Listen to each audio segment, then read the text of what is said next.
Halo rekan-rekan Arab dimanapun kalian berada dan kapanpun kalian menonton video kali ini pembahasannya tentang karya sastra di era abad pertengahan atau Middle Age Literature, oke?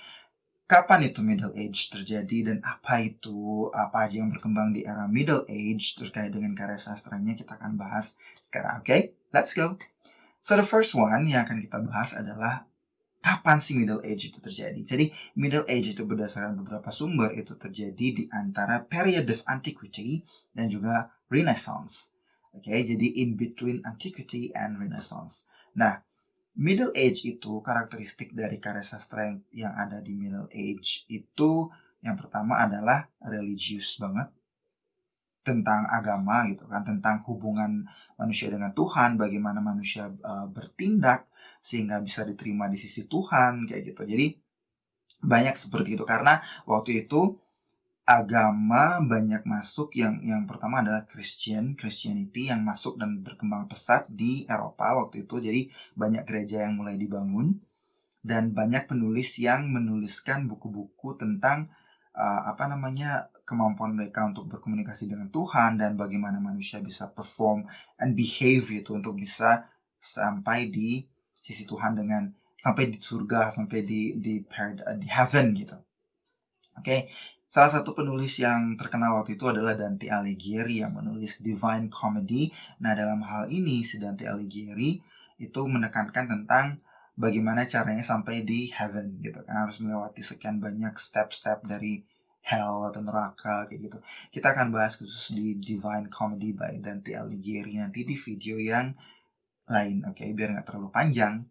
Jadi sekali lagi Christianity berkembang pesat, kemudian disusul oleh Islam yang masuk di abad ke-8 kalau nggak salah itu.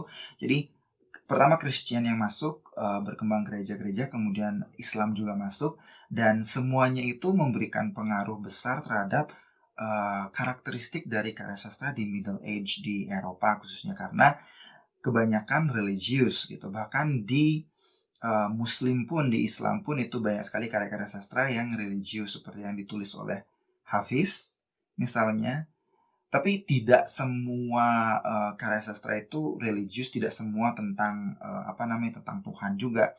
Karena karya-karya sastra yang di Middle Age yang terkait dengan Islam atau Muslim itu ada juga, seperti 1001 Malam atau mungkin Aladin atau mungkin Simbad, itu munculnya di abad pertengahan, oke?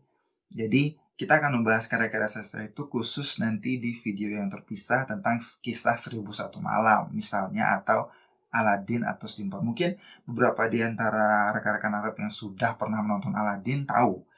Nah, sebenarnya cerita Aladin itu sudah muncul di abad pertengahan karena semuanya itu terkait dengan religius, tapi tidak semuanya yang totally religius, misalnya berat-berat gitu tentang bagaimana manusia harus bertindak atau bertindak atau bersikap gitu kan, bersikap untuk bisa mencapai surga. Itu tidak semua seberat itu, tidak semua seperti Bible atau mungkin seperti Al-Quran gitu, enggak.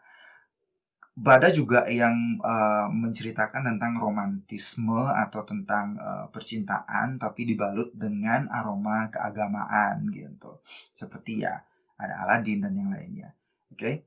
Selain itu abad pertengahan. Jadi itu yang pertama, semua karya sastra, bukan semua, hampir semua, banyak sekali, bukan hampir semua juga, banyak sekali karya sastra yang dipengaruhi oleh religion atau yang berbau religius karena perkembangan Christianity dan Islam pada waktu itu. Kemudian ada juga nih waktu Middle Age atau abad pertengahan itu disebut juga the Age of Chivalry.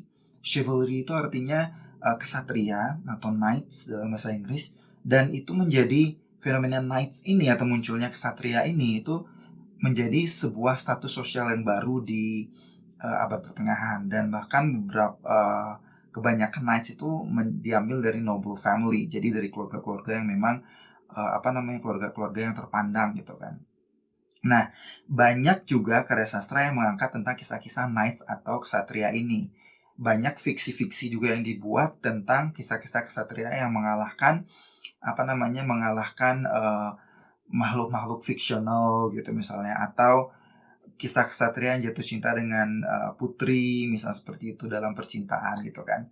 Dan juga kisah kesatria dalam peperangan pastinya, karena waktu itu juga Christianity sama Islam juga ada sedikit peperangan. Oke, kita akan bahas nanti lebih lanjut tentang itu. Basically, Middle Age itu pertama terjadi setelah periode Antiquity, jatuhnya Roma waktu itu, sampai in between Antiquity dan juga Renaissance. Jadi sebelum menyentuh Renaissance dan setelah period of Antiquity. Oke. Apa itu period of Antiquity nanti dibahas lebih lanjut di video selanjutnya. Cuma kali ini Middle Age itu sekali lagi terjadi antara period of Antiquity dan Renaissance. Oke. Bagaimana karakteristiknya? Saya simpulkan lagi. Pertama, keresasannya lebih ke religius karena ada perkembangan Christianity dan Islam waktu itu. Oke, yang kedua, disebut juga the Age of Chivalry karena waktu itu muncullah golongan-golongan kesatria atau pejuang atau prajurit kesatria gitu, chivalry, yang menjadi satu status sosial di dalam masyarakat yang biasanya mereka juga dari keluarga-keluarga yang berada dan keluarga-keluarga yang terhormat gitu.